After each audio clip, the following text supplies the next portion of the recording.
दर्शकों नमस्कार, शक्ति मीडिया चैनल में स्वागत है। आज मेरे साथ भागवत कथा वाचक रवि आचार्य जी हैं।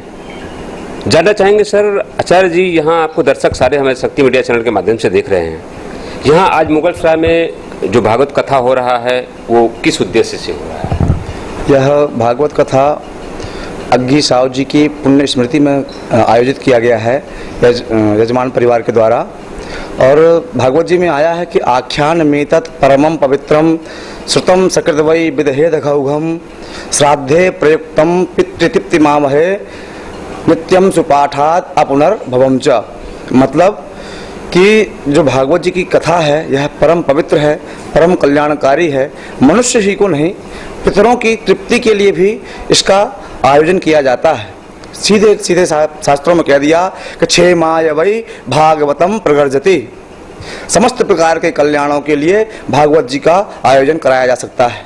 विशेष रूप से पितर पक्ष में कराया जा सकता है। अपनी मुक्ति के लिए, ज्ञान के लिए, भक्ति और वैराग्य की प्राप्ति के लिए श्रीमद् भागवत सप्ताह का आयोजन कराना चाहिए। देखिए, यहाँ तो जब गोकर्ण जी कथा श्रवण कराते हैं और भगवान के पार्षद आकर के धुंधकारी को ले जाते हैं, तब गोकर्ण जी वहाँ कहते हैं कि आपने एक ही रथ क्यों भेजा, या एक ही रथ लेकर के आप यहाँ क्यों उपस्थित हुए, जबकि कथा सभी ने श्रवण की थी, सभी के लिए रथ आने चाहिए थे। तो वहाँ जो भगवान के पार्षद होते हैं कहते हैं कि श्रवणम तु कृतम सर्वै न तथा मननम कृतम। जो श्रवण करने के बाद श्रीमद् भागवत कथा का मनन करेगा उसी को पुण्य प्राप्त होगा। ना यजमान से मतलब है और ना श्रोता से मतलब है। जिसका चिंतन अच्छा है, जिसके पास चिंतन करने का सामर्थ्य है, उसे पुण्य अधिक प्राप्त होगा। जी से जानना चाहूँगा कि सर भागवत कथा में कौन से अध्याय बहुत अच्छा है जो सबको उसका उपयोग करना चाहिए? जब गोकर्ण जी के पिताजी जाते हैं तो वो दशम स्कंध का नित्य पाठ करते हैं। दशम स्कंध का पाठ करने से नित्य उनको मोक्ष की प्राप्ति होती है। तो श्रीमद् भागवत जी का हृदय जो है वह दशम स्कंध कहा जाता है, और दशम स्कंध में ही भगवान की परम रसमयी, करुणामयी, अमृतमयी लीलाएं हैं। इसलिए सभी भक्तों को विशेष रूप से दशम स्कंध के पाठ का श्रवण, वाचन और पाठन करना चाहिए। दर्शकों, एक विशेष जानकारी मैं आपको देना चाह रहा हूं सर। भागवत कथा से लोगों को लाभ तो बहुत सारे मिलते हैं, लेकिन सब लोग सुनना चाहते हैं लेकिन ग्रहण नहीं करते हैं। उनको क्या ध्यान देना चाहिए कि भागवत कथा को सुने और अपने अंदर ग्रहण करें? देखिए, किसी भी कार्य को आप यदि करते हैं तो उसमें आपकी आत्मीयता, उसमें आपकी लगन कितनी है, यह आपकी समझ पर निर्भर करेगा। किसी भी कार्य को यदि आप सिर्फ ड्यूटी समझकर पूरा करेंगे तो वह आपको आत्मसात नहीं करेगी। जब आप उसे पूर्ण श्रद्धा, विश्वास के साथ करेंगे कि हाँ, इसका श्रवण, इसका पठन, इसका वाचन हमारे लिए परम कल्याणकारी है, हमारे पितरों के लिए परम कल्याणकारी है, और इससे जो सबसे अच्छी बात होती है कि परिवार में संस्कार पैदा होते हैं। उन संस्कारों को सुव्यवस्थित बनाए रखने के लिए इन सब आयोजनों को करना चाहिए। और संसार में परिवार को एकत्रित रखने का कोई माध्यम नहीं है, सिर्फ संस्कार। यदि संस्कार नहीं परिवार में दे पाए आप, तो परिवार आपका तिनके तिनके बिखर जाएगा। इसलिए संस्कार होना अनिवार्य है। बिल्कुल, यदि संस्कार नहीं है तो पूरा परिवार टूटने में समय नहीं लगेगा। जब तक संस्कार युक्त आप भोजन करते हैं, परिवार में एक साथ बैठ कर के खाना खाते हैं, तभी तक परिवार एक है। और जिस दिन थाली बट गई, आपकी रोटी बट गई, उस दिन आपका सब कुछ बट जाएगा। तो क्या रोटी ही एकत्रित करके रखे, आदमी एक साथ मिलकर करे तो वो एकत्रित? बिल्कुल, परिवार को एकत्रित रखने के लिए सर्वप्रथम यह व्यवस्था बनानी चाहिए कि हमारा पूरा परिवार एक साथ बैठ कर के भोजन करेगा। रूखी सूखी घी लगी जैसी भी है, पूरा परिवार यदि एक साथ बैठ कर के भोजन ग्रहण करता है तो एक दूसरे के प्रति सद्भाव उत्पन्न होते हैं। आला पात्र गात्र संसर्गात सहनात सहभोजनात संचरंति पापानी मनुष्याणाम सा शरीर के। बात करने से, साथ में बैठकर भोजन करने से, साथ में शयन करने से व्यक्ति के विचार, व्यक्ति के पुण्य, व्यक्ति के पाप एक दूसरे को प्रभावित करते हैं। जब हम भोजन करने एक साथ बैठेंगे तो हमारी आपकी ऊर्जाएं आपस में वितरित होंगी। हम क्या चाहते हैं, हम क्या सोचते हैं, ये आपको पता चलेगा। आप क्या चाहते हैं, आप क्या सोचते हैं, ये हमको पता चलेगा। और इसी से जो है पारिवारिक समन्वय बनता है। दर्शकों, बहुत अच्छी बातें हैं कि पारिवारिक समन्वय के लिए आपको एक साथ भोजन ग्रहण करना बहुत ही अनिवार्य है। ये अच्छी सीख है। हमारे आचार्य साहब ने कहा कि एक साथ अगर भोजन करते हैं तो बातों का आदान प्रदान भी होता है। घर में जो सर खाना अलग हो गया तो क्या विचार भी अलग हो जाते हैं? बिल्कुल। इसमें आप व्यवहारिक पक्ष भी देखिए कि यदि आप भोजन अलग कर रहे हैं और आपके मान लीजिए माता पिता हैं या भ्राता हैं, वो उसी मकान में अलग भोजन कर रहे हैं, तो जब वो भोजन करेंगे तो विचार करेंगे कि पता नहीं आपने खाया कि नहीं खाया, या आपने उनसे अच्छा खा लिया, वो कुछ नहीं खा पाए, तो निश्चित रूप से मन में कलुषता पैदा करती है।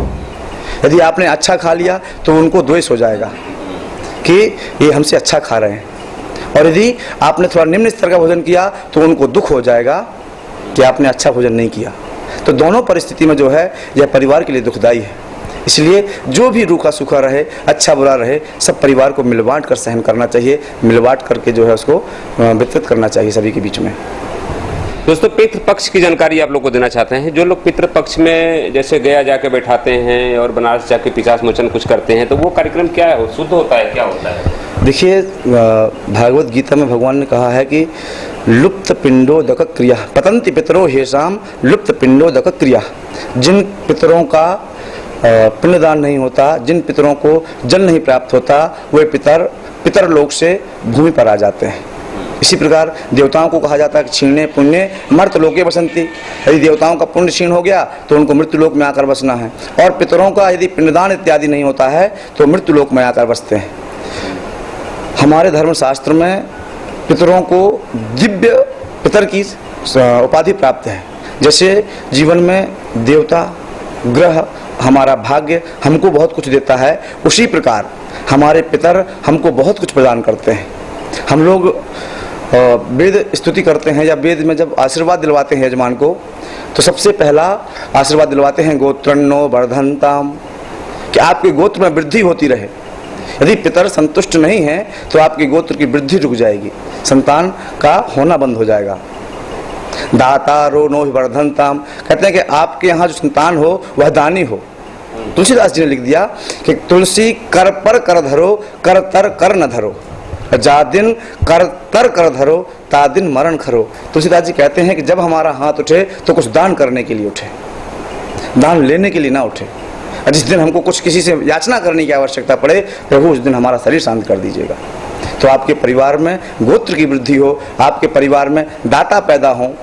वेदाह संतति रेवचा, वेद और शास्त्रों के अनुसार जीवन यापन करने वाले आपके यहाँ संतान पैदा हों।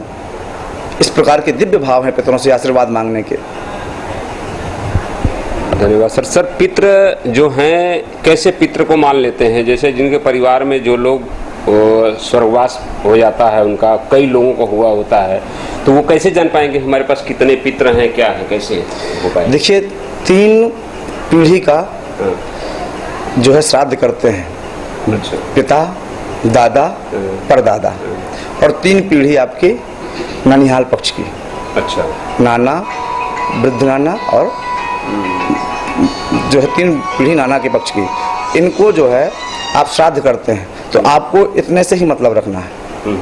अच्छा, 3 पीढ़ी अपने से, बिल्कुल, ननिहाल से, ननिहाल पक्ष से, क्योंकि आप एक पितर से नहीं आप उत्पन्न होते हैं। आपके में माँ का भी रक्त संचार है और पिता का भी है। तो माँ की पीढ़ी का भी आपको उत्तरदायित्व निर्वहन करना है, और पिता की पीढ़ी का भी उत्तरदायित्व का निर्वहन करना है, और दोनों का आपको समभाव से श्राद्ध करना है।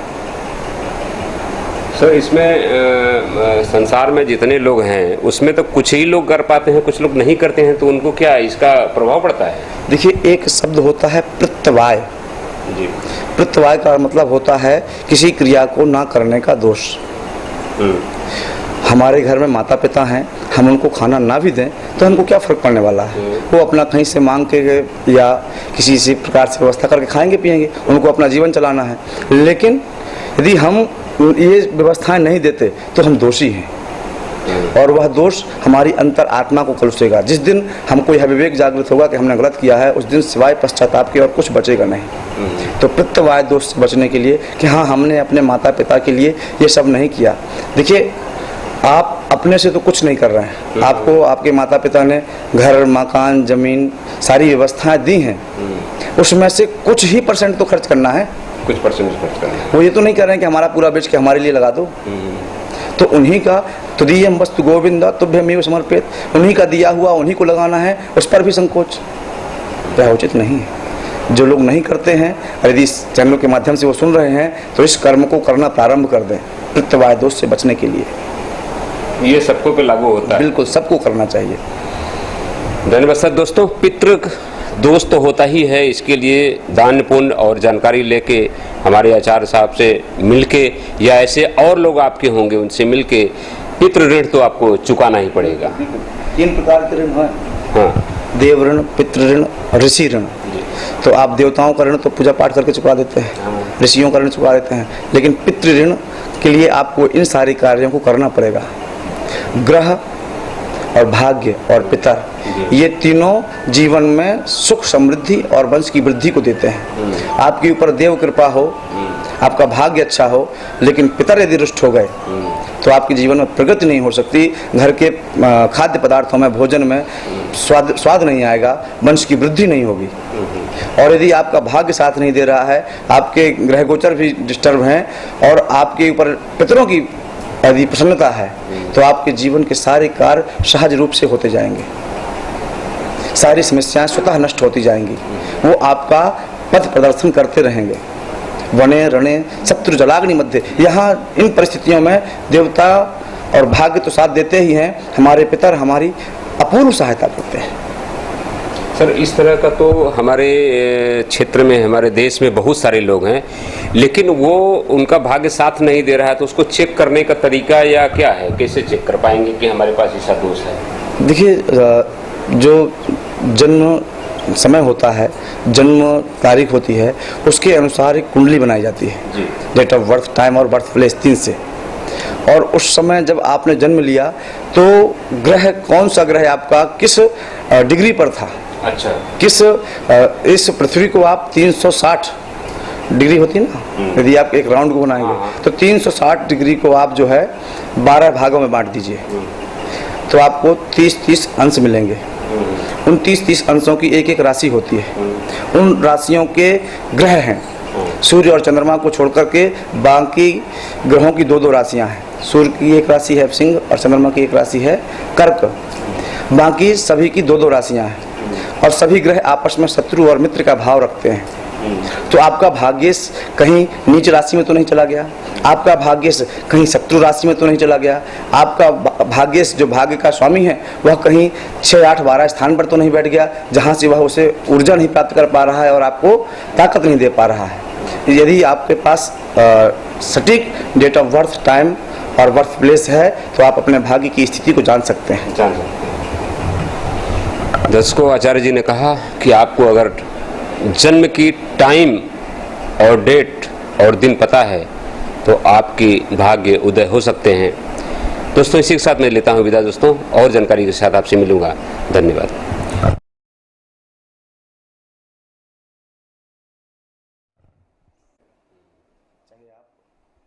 जो प्रयत्न धारण कर लें, जो कुछ कर लें, आपको अपनी समस्याओं के समाधान के लिए कर्म करना पड़ेगा। किसी ज्योतिषी के पास जाएंगे, वो यही कहेगा ना कि आप ये पूजा करा लीजिए, ये मंत्र करा लीजिए, ये दान कर दीजिए। तो उसके लिए आपको कर्म करना आवश्यक है। क्यों? क्योंकि कर्म प्रधान विश्व परिराखा, जो जैसे करहि तस फल चाखा। जो आप कर्म करेंगे उसी कर्म का फल आपको प्राप्त होने वाला है। और तीसरा, और आपकी स्थिति को बदलने का कोई उपाय नहीं है, ना आप मैजिक से बदलेंगे। कर्म तो सब ये करते हैं, लेकिन उनको ये कैसे मालूम हुआ कि हम बहुत बढ़िया कर्म कर रहे हैं? आपने भागवत जी में सुना होता तो दूसरे दिन कर्म, जितना सर्च करेंगे, जितना शोध करेंगे, हमारे धर्म में कोई एक ऐसी बात नहीं है जो साइंटिफिक ना हो। सुबह के उठने से लेकर के रात में सोने तक, तो हम सकाम कर्म में लिप्त हैं सर, है ना। ना हमको नित्य कर्म से मतलब है। कितने लोग पता है, वो पता है कि नित्य कर्म क्या है?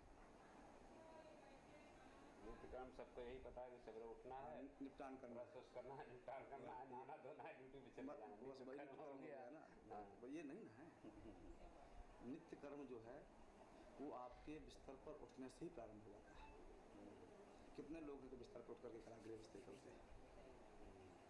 कितने लोग हैं कि समुद्र वसने देवी पर्वत स्थल मंडले पृथ्वी को प्रणाम करते हैं? कितने लोग हैं उठ करके अपने माता पिता नहीं जाके तस्वीर के सामने प्रणाम करते हैं, गुरु को प्रणाम करते हैं?